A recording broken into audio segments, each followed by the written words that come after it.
Come on, Soda Pop, let's go. Thank you, Tom. Based on Tom's announcements here, it's obvious this group is active. So you all know elections are one on the street, and with activities, people like yourselves who are interested in stuff. Our speaker today is one of those. In 2012, remember that the city passed a no texting ordinance, so that it's not legal now to look at your phone texting while you're driving your car. Well, that was one step. The next step now is to get no handheld communications while you're driving your car. And Rich has been active in putting that together. He says he's registered as independent. He's a progressive, a thinker, an activist, and I think really he's one of us. But the point is, he's been very active in putting together a committee for safe streets in Sioux Falls, which will push him to get the prohibition of all handheld devices in your car while you are driving. And he'll tell you more about that. You've all read the paper, what happened, Tom alluded to it in our city council meeting the other night. So it's really a pleasure for me to introduce my friend, Michelle Lauer.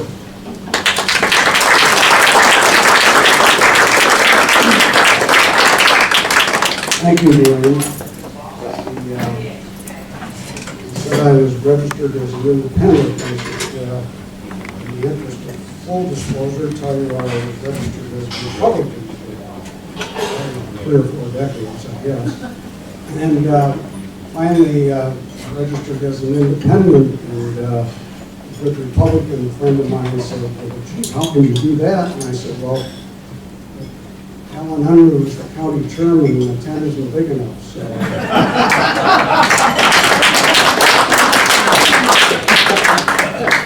I have on occasion registered Democrat, so I participated in the primary. I think I did it once. I thought that was great. You gotta pull the mic, you have to pull the mic right up here. Right up here? Right there. That's better. My hearing aids are working. Okay, well, anyway, enough of that. Let me take the first 9 minutes here. Some of you have seen this video, but I think it focuses our attention on what the problem is, and it's produced by the Minnesota Department of Public Safety, and with my IT expert here, Tool, we're going to get that going. So.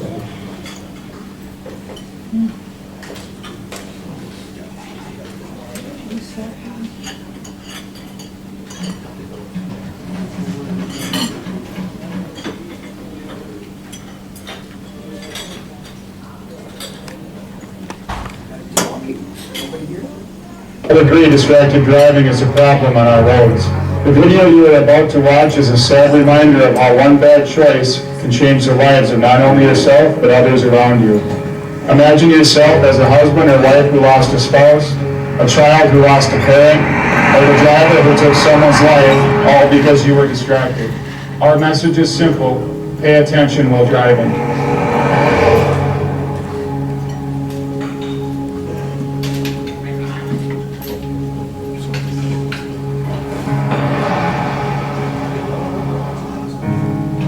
We were the perfect match. We were soulmates.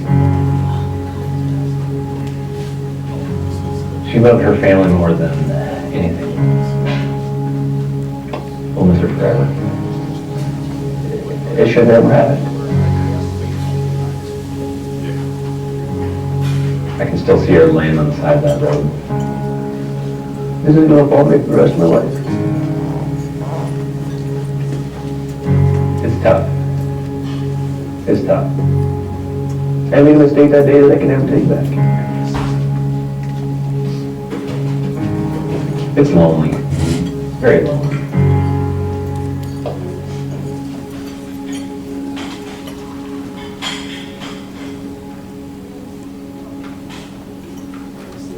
I remember the day of the crash. It was June 30th, and Andrea had the day off, and was going to spend it with her girls that day. I was in one of our grain bins, and all of a sudden my mom called on the 2A and said, "Matt, where are you at?" And I could hear on her voice that something was very wrong. Because Mom said that Andrea and the girls were in an accident. And I knew they were on the bike, so I knew it wasn't going to be good. We went out to the crash site. It was difficult. I could see they were doing CPR on Andrea. I was kind of collecting my thoughts and saying some prayers, and then the fire chief came and said that we had lost Andrea, and it was tough. And the shock started. And then I remember the phone call coming in and saying that I had to get to the hospital. My little Claire, who was 4 at the time, was not okay. She had 5 broken ribs and punctured lung, and some cracked vertebrae in her neck. And she was intubated. To see that little girl with the tubes and everything is just something no father should ever have to go through. To see the fear in your 4-year-old's eyes and the quivering of her lip just is beyond anything that anyone should have to go through. I think she knew Mom was gone, but yet, as a father, you still had to tell her mom was gone. That day when Andrea was riding her bike, she was doing everything right. But Chris that day was doing something unsafe. He was looking at his phone and ultimately hit my girls. And that hurts. I don't know what I was doing for that second where I did not see her. He said I knew I was on my phone. I remember that I had to make a payment on a loan. And I thought, what better time to do it now? If I forget, I won't remember to do it later. And so I decided to pick up my phone and started dialing. The next thing I knew is I heard a thud. I don't know if I looked down on my phone for a split second, and I heard a thud. And I looked up in my rearview mirror, I saw a bicycle. And I knew right away it wasn't good. I never saw it one time. I stopped the vehicle as quick as I could. I started running back towards the bicycle. 911, where's your emergency? There's a girl because I think they called me. They got, like, you need the ambulance? They're not breathing good at all. We need an ambulance or something really fast. He's not breathing.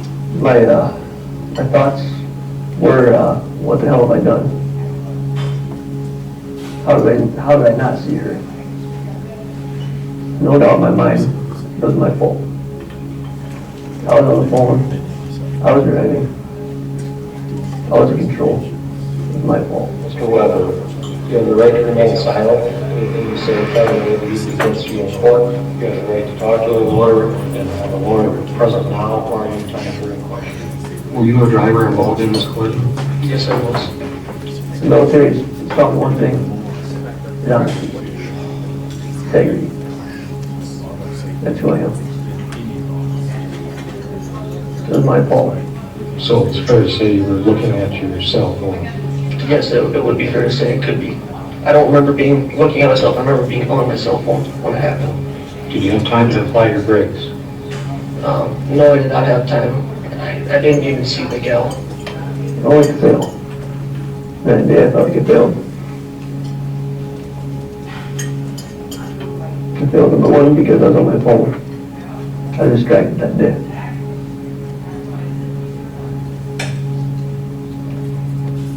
Number two, I failed because I couldn't keep her alive. I miss her. The hugs, the touches, the smile, the laugh. She loved her family more than anything. She loved her kids. She'd do anything for her kids. In fact, Andrea's last night here, she slept with Claire all night. She was just taking care of Claire one last time. Andrea and I were going to, we wanted more kids. We even talked about adopting someday. But those dreams were shattered. We were the perfect match. We were soulmates, and it's just hard going on without her and waking up every morning to an empty home and an empty bed just because there's just one person missing. I went for this crash. show, loving life, had 2 kids, and I made that bad choice. Think of myself on that day, make that call. That choice that I can't take back. And it killed somebody because of that.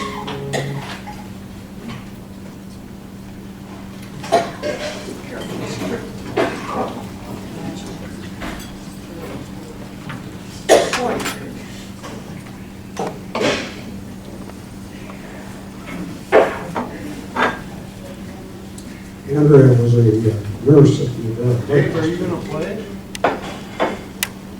Pardon? Well, that was a random comment somewhere else. Right. Andrea was a nurse at the Heart Hospital. I've sent that video to each member of our city council. I'm not sure, frankly, that all of them took the time or had an interest in watching. Wayne mentioned that in 2012, was instrumental in putting a group together to persuade the city to ban texting while driving. It was a successful effort. I should tell you that it was mudding along at a moderate pace until a young man was killed at 26th in Minnesota by a driver who was texting and driving. Once that tragedy occurred, the ordinance was passed rather quickly. It's important to keep that in mind because it seems that these important community public health, public safety initiatives unfortunately require tragedies to move them forward. The proposed ordinance is to ban the use of any handheld electronic device while driving in the city of Sioux Falls. You would still be allowed to use a hands-free arrangement, Bluetooth, whatever. It would not apply to the police, the fire, emergency, medical people, medical members of the medical profession who are on official business. As to whether it's necessary in Sioux Falls, it's interesting. The Argus Leader ran a story several months ago about the 10 worst intersections in our community. And 40% of the accidents at every one of those intersections were rear-end collisions. And I think it doesn't take a great deal of imagination to understand how could you have 40% of your accidents rear-end collisions unless the people that were causing the accident weren't paying attention. In other words, they have their eyes focused or their minds focused on the task at hand. We've had an average of 1 death every 2 months within the city limits, at least the 10-year period, 2003 to 2013. If we were losing a child every 2 months from an identifiable cause, it was common throughout the community, there would be a community-wide effort to do something about it. Probably be reminiscent of what I went through as a little boy when we lined up at the public school to get a polio vaccine. In September of this year, 29th of September, a school bus stopped as it was supposed to be at the railroad tracks at Southeastern and 26th Street. It was rear-ended by a lady driving an SUV. The police report said she was going the speed limit, 30 miles an hour, no skid marks. And as it turns out, our operations manager's daughter was on that bus, and the kids on the bus said she was on her cell phone. Unfortunately, it's not against the law to be on your cell phone while driving. And until you are involved in an accident, there isn't, as long as you're driving the speed limit and staying in your lane, you can be up here like this, and there's nothing you can do. So we have a police department that is regrettably involved in reacting to accidents, going out, taking care of the deceased, transporting the injured to the hospital, and carrying wreckage. How much better it would be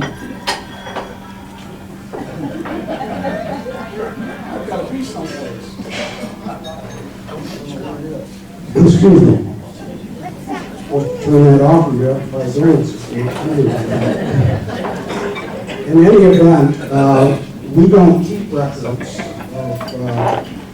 accidents that are caused by cell phone use, because in the case of the lady that ran into the school bus, she was cited for careless driving. In fact, if you look at the state's accident report form, there is no place to do anything. Electronic devices were involved.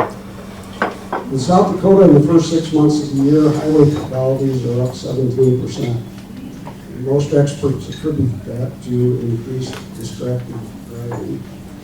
Nationally, it's estimated by those that are authorities in this, National Safety Council, AAA, National Highway Transportation Safety Board, and the Minnesota Department of Transportation, all suggest that 1 in 4 vehicular accidents are caused by distracted driving, and the overwhelming majority of those are related to cell phone or smartphone use. Though there are some people that are adventuresome and they put their iPads up on the street. The majority of licensed drivers in the United States now live in a jurisdiction that prohibits the use of handheld electronic devices. There are 14 states and scores of major cities that prohibit this. The most recent that I'm aware of are Austin, Texas, and San Antonio. Those bans went into effect the first of the year. In Austin, Texas, first offense is $500. So they're not bashful down there about wanting to enforce the ordinance. I should just mention that if you're in Saskatchewan, and you get picked up for the second time for having a cell phone up to your ear, they confiscate your car. Not your phone, your car. And they don't get that for you. The most important thing that any of us need to know about the use of a cell phone while driving is that according to the University of Utah School of Medicine, you are more distracted on your cell phone and thus disabled as a driver than if you are legally intoxicated. Now think about that in terms of the people that you will see today on Minnesota Avenue and on 41st Street who have their phones up to their ears or their smartphone on their steering wheel. If we accepted the fact that they are a greater risk than if they were driving while intoxicated, and accepted that as a community, we simply wouldn't tolerate it.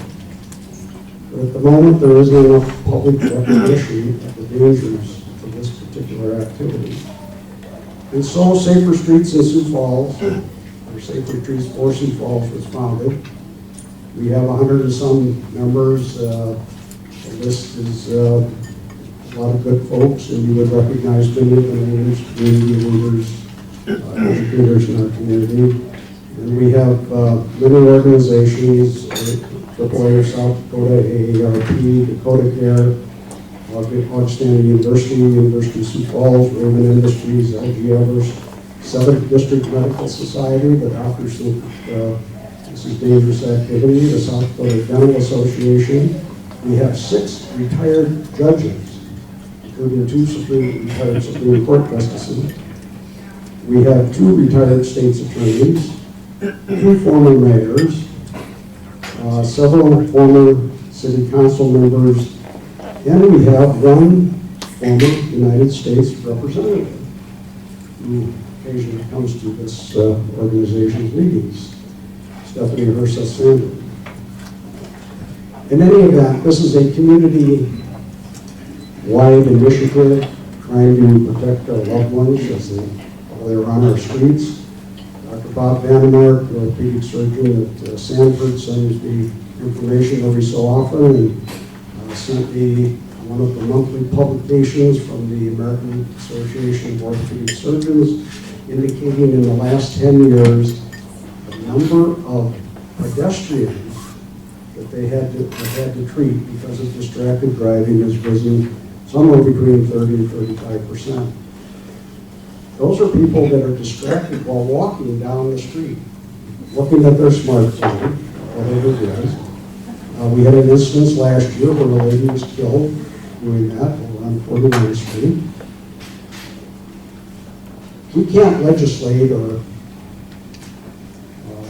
ban walking on the sidewalk with your phone. But what we can do is understand that what does that say to us when we are driving on our streets? We have even more issues now that we need to be aware of, sensitive to be responsible drivers on our streets, and one is the distracted pedestrian.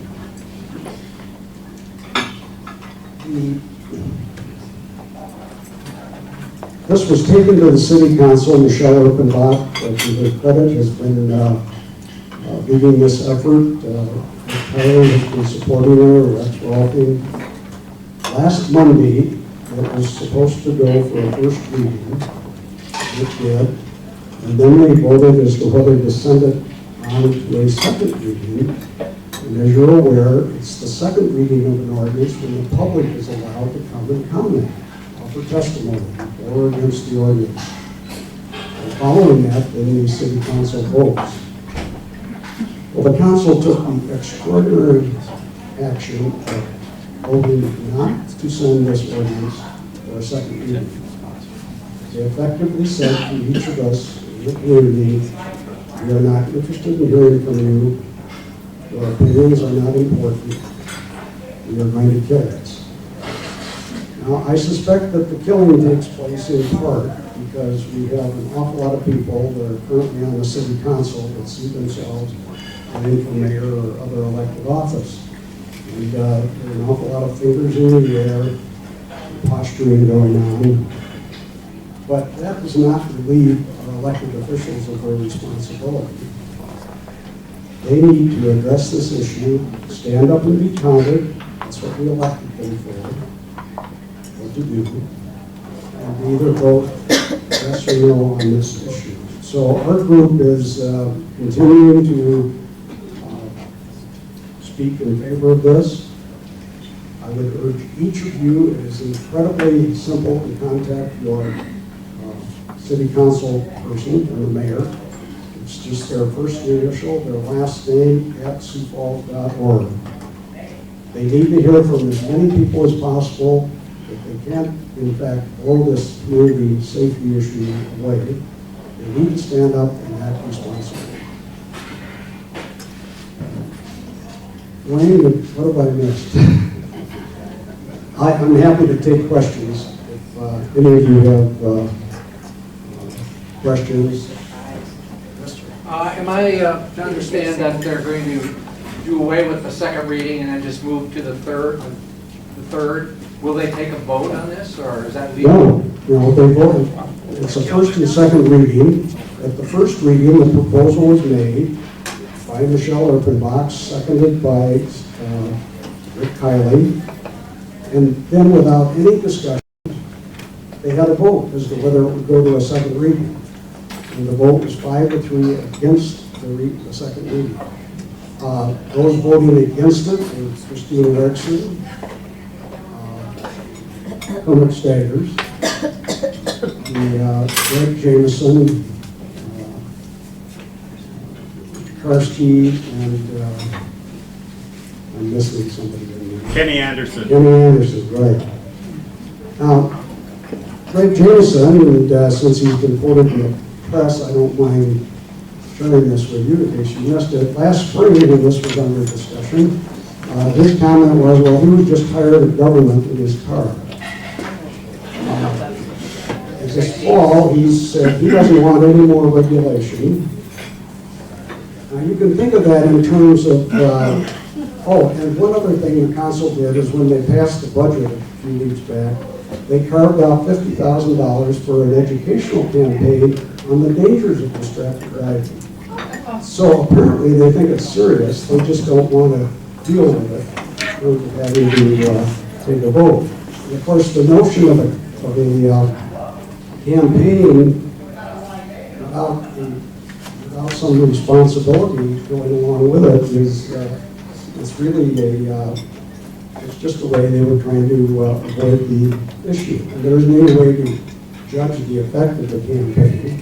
It's one of those efforts that you can't tell what the results are. I would call your attention to the electronic billboard. I think it's over Bowman Insurance over here at 41st in Minnesota. And if you sit long enough and watch the messages cycle through, you'll see one with a Sioux Falls police officer standing in front of his vehicle. Across the top it says, drive sober or get pulled over. That's an educational campaign, but we know what the consequences are if you don't follow the message. So if we're going to have an educational campaign regarding an activity that is a greater danger to each of us than driving while intoxicated, you would think then that there should be some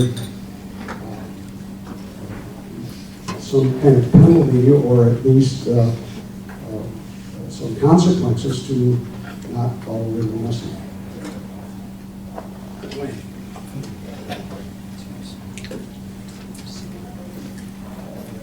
I don't want to add to what Richard said. He really covers this. He knows it better than anybody. But 2 points are very important. The fact that the city voted not to do a second reading is almost unprecedented. The first reading is no brainer. That just gets it on the agenda. And I can't remember when it's happened before. I probably have, but I don't remember it. But so that is just unprecedented in this whole system.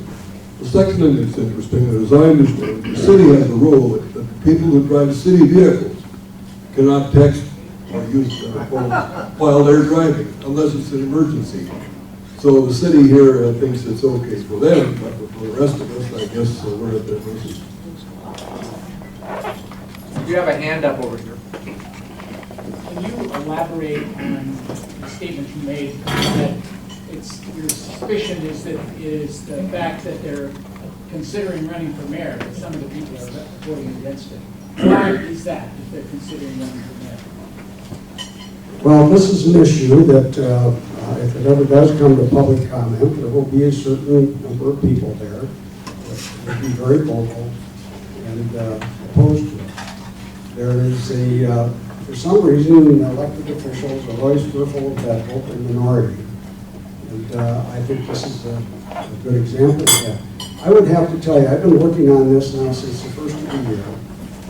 I don't think I've had 3 responsible or credible people come forward and say, well, this is a bad idea because it has been virtually 100% encouragement. The people that we have in our organization are a broad cross-section of responsible leaders in our communities.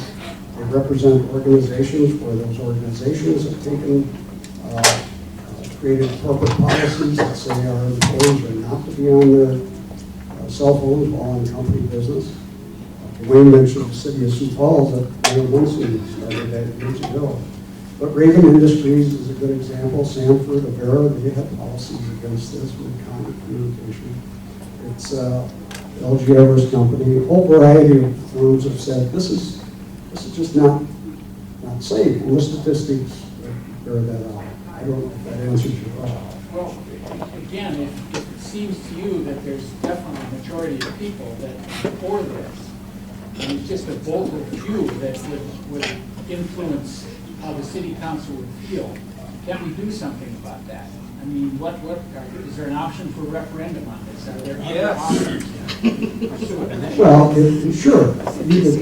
Any idea you think the city should consider that the city doesn't choose to consider, you can go out and get thousands of signatures and all that business. I would tell you, I've already invested many hundreds of dollars in this effort. It's the responsibility of our elected officials to deal with this public health issue. Now, they can vote it up or down, but they should not be able to take a pass. And if they should not, on a public safety, public health issue, say to the citizens that elected them, well, if you think this is important, you go out and get several thousand signatures and come back and we'll have a vote. I mean, that's just the height of their responsibility, and they're not elected for that. I'm not sure that answers your question. What is the Sanford and Avera policy? I mean, if you're on company business, you are not to be on your cell phone. I think that's most companies. You bring up driving one on company business? You bring up the public input, which I find to be quite ironic because I was involved in the Snowgate petition drive the snow gates, which we felt was a huge public safety issue with people scooping out the end of their driveways in emergency situations. And when we went before the city council just to ask to put it on the ballot, Councilor Erpenbach limited our testimony from the public. But I have a question here. You talk about public input. The greatest public input is the ballot box. If you really want to know what the public thinks about something, you put it to a vote. You don't put it up to 8 people that were elected. That's how I look at it. So if you look at some of, my name is Annette Bosworth, and I warn you all to be careful when you gather your signatures. But, you know, you look at some of the, how do you change this? I mean, because it is very important. And you take a lesson from history on how did we get South Dakotans to wear their seatbelts? And not just South Dakotans, but the generation that grew up not wearing them, to then transform and say, we can't skip that. And if we took a poll today to say, well, do you remember the first time you wore your seatbelt? Most of that change came when a grandchild or a child said, I learned at school, Mom, that you should wear your seatbelt. Or Grandpa, you should wear your seatbelt. My parents are products of that. I've got a wonderful 73-year-old farmer for a dad, and his first seatbelt was when his grandkids said, Grandpa, you gotta wear your seatbelt. So when you look at the change of this, the money put into a referendum is a really good idea, but less than 20% of the people showed up to vote last time. So putting your money there doesn't guarantee that you get the voices at the ballot box and get the cultural change that's needed. That's a powerful movie, and our schools should have show the school. You will motivate your kids to get out there saying, Mom, it's dangerous to text and drive. That emotional cord could do so much with the schools in our cities, you know, other public education through the businesses that use these policies to say, no, we're serious, it's dangerous. And the money and hours put forth, I mean, I'd love a public forum that actually, the ballot box that actually reflected this change as well, but your voter turnout is pretty low, so all of that effort often doesn't get the true pulse of the community, but your schools do. I have a comment and hopefully a question. Mr. Karski, was it, that said he didn't want government in the car? No, Jameson. Jameson, oh, Jameson. It's interesting, my guess is, this is just a guess, he's probably pro-life. So he has no problems with government being in the female uterus. Making this. The second thing I make an observation on is that I think the real root of the problem, I think this is a problem that we have a city council that refuses. Okay, if we want a direct democracy, I suppose we could all be hooked up to a yes or no vote pad, and we wouldn't even have to have a city council. We could just have Tuesday at the city council, and everyone at home could basically hear the argument and go yes or no. I don't like that. I think I kind of like a Republican democracy that says that people have the right, a few people have the right to really immerse themselves in the issues, and that, you know, and this to me, it seems awful. But the last thing I want to say, and I know I'm way over time, but it seems to me that the root problem is something called multitasking. And multitasking has allowed everyone to be the rudest person on the face of the earth. Oh, hell, I can do 2 or 3 things. Yeah, you can do 2 or 3 things, but be honest with yourself, you can't do it well. And I don't know, but I make it a point to tell people they're rude when I'm at the symphony and it's dark and some damn fool turns on his phone. And I have had a tendency of seeing a driver on the road that cuts me off, and I've speeded up, and you can call it road rage, but I call it emphasizing good manners when I flip them off. Okay? I think we should have more people basically saying, you're rude, and you're endangering my life, and you're endangering my entertainment, and you're endangering speakers who come here, for instance, and you're on your phones looking at it. Thank you. Think about it in these terms. When you're watching television and the phone rings and you get a call, are you able to carry on the conversation and follow the TV program? No. Okay. Well, does it take more mental acuity to drive safely or to watch a television show? That's what you're faced with when you're on your cell phone. Now, the psychologist will tell us that our response when the phone beeps and you have a text message or something is very, very basic, related somewhat at the same level of our flight response when we're threatened. But in any event, think of it in terms of if we were a room here today of people that had an alcohol problem, and we'd each be looking around the room at those that had the problem, but we probably would not see ourselves as being either in the group or as deeply affected. And that's the same problem with a cell phone. Most people think they can drive down the road and do that without threatening others. The reality is you can't. And part of the problem in terms of how we regulate things on the road is that in South Dakota at the moment, or Sioux Falls in particular, because that's where we're trying to get the ordinance, as long as you can be on your phone, as long as you're traveling the speed limit or less, and you stay in your lane and you obey the traffic laws, you're okay. You're okay until you cause an accident because of your distraction. Then what do we do as a community? We respond, we react as a community to the tragedy, send the police to pick up the bodies, transport the injured, and clear the wreckage. How much better it would be to be proactive and say, wait a minute, when you're doing this, you are engaged in dangerous behavior, and the community wants you to stop it. My neighbor lives in California in the wintertime. They don't permit this out there. He said there isn't any way you would think about driving around with your cell phone up your ear. He said you'll get pulled over instantly as soon as you're seen doing it.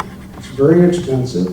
But he said if the police don't see you, you can't go along for more than a minute or two before the guy next to you leans on his horn and waves his finger at you and tells you to get off of that, because they have accepted the fact that it is dangerous, and when they pass the restrictions saying you can't do it, the number of accidents went down double digits, 27%, something like that. This morning on Good Morning America, they had some type of story on this, and even after you're off your phone, you're still distracted for 4 minutes. Yeah, it was, wasn't it 4 minutes? 27 seconds. Well, you're still off of it, but you're still thinking about what you were doing. That was the, I think, AAA. Yeah. 27 seconds is a half. Well, it's also important to know that when you're driving 30 miles an hour, you're traveling 44 feet per second. All you have to be distracted for 1 second, you cover 44 feet. That's probably how this young man hurt that woman in the first place. It doesn't take very long when you're in trouble, and the traffic is already bad here. Is there some way to reintroduce this ordinance? Is there some way to bring it back to the council? We're hopeful that we can, with public input, we can contact, that they will come back and reconsider. At the moment, there is a movement afoot that some of them want to put it to a vote of the people as opposed to having to stand up and vote for it. Now, for those of you that were raised on the farm, that's what you haul out of the chicken coop, other than eggs in the morning. So, in any event, that's a direction you want to go. Now, think of that in terms of being an elected official. It allows you then, when someone who is against this approaches you and say, well, where do you stand on this? Well, I wasn't in favor of it, but we had to put it to a vote of the people. Conversely, someone who's in favor of it comes up and says, where do you stand on this? Well, I supported it, but we had to put it to a vote of the people. So it allows them to absolve themselves of any responsibility. Has there been any research done on how distracting it might be with a hands-free telephone like a lot of cars have? Because I can see being passed the law against that, they'd say, well, the next thing is I won't be able to talk to my passenger. Well, Let me answer that very quickly. You are every bit as distracted when you're on a hands-free device as you are on a handheld device. But there are no jurisdictions in the United States of America that prohibit all forms of cell phone use. Notwithstanding the fact that that is the position of the National Safety Council and the National Highway Transportation Safety Board. Both would like to ban all cell phone use. That's never been done, and you would have to be fairly optimistic to believe that that would start in Sioux Falls, South Dakota. So we're dealing with what's in the art of the possible, and that is to at least go after a part of the problem, which is the handheld. Yes, ma'am. You listed very impressive supporters for this group. Other than running for mayor or having a very personal opinion about I don't want the government in my car, are there corporate proponents, the phone companies, who would raise their head on this? We're not aware of any corporate or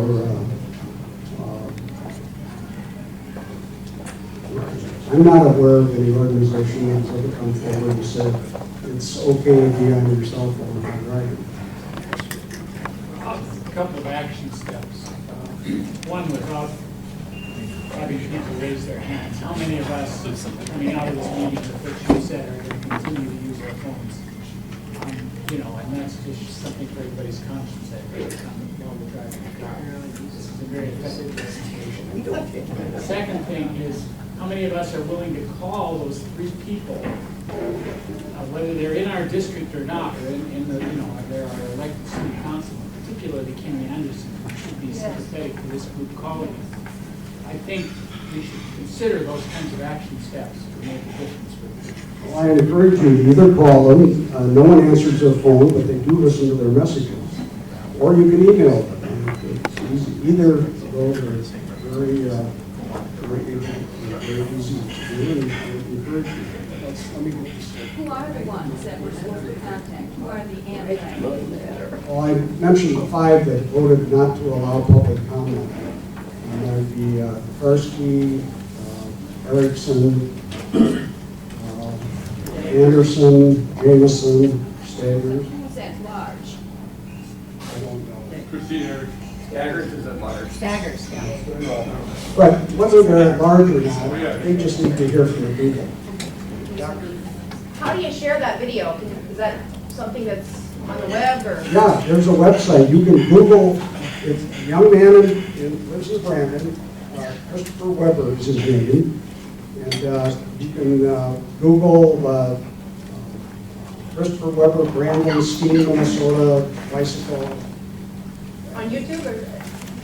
Pardon? Is it on YouTube or? It's on YouTube. Okay. And don't ask me how to get on YouTube. My grandson's not here to help me. So. Fortunately, Mr. Poole was able to put all this together. So, yes. Part of the problem goes way back a few years ago when they did away with driver training and education. Let me, in closing, we're all aware of the culture in this state. I got interested in this in 2012 after the legislature for 3 or 4 straight times killed a statewide ban on texting while driving. First 2 years it was Senator Teason from Rapid City, retired chief of police that had it in, and next year was Mike Belly from Mitchell. But in any event, and I've known the governor for 40 years, and I sent him an email or a letter and just said, will you support this, get out in front on it?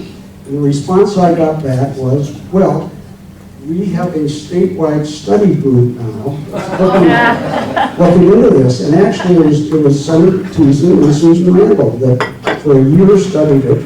It turned out it wasn't dealing with texting and driving, it was dealing with this appalling situation we have regarding teenage drivers in this state.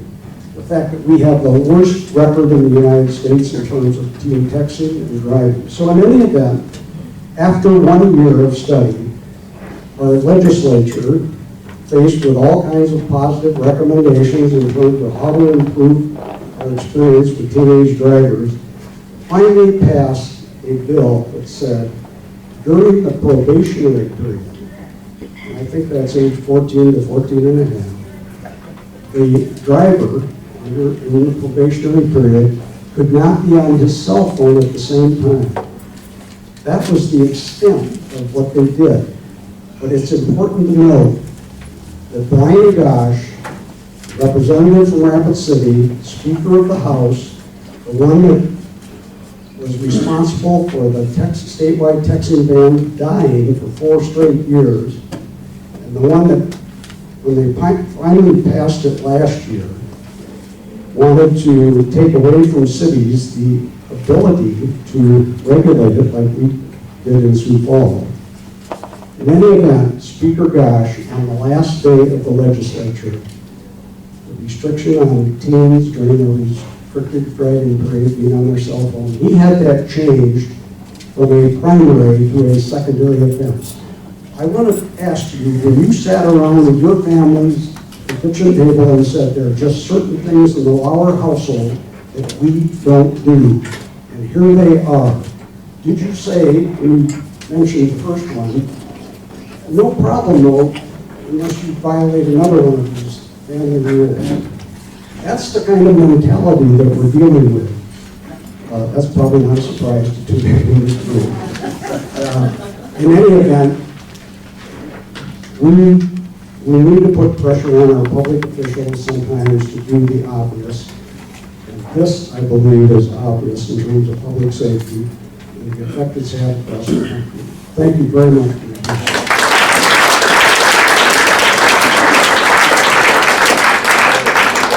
Come on, Soda Pop, let's go.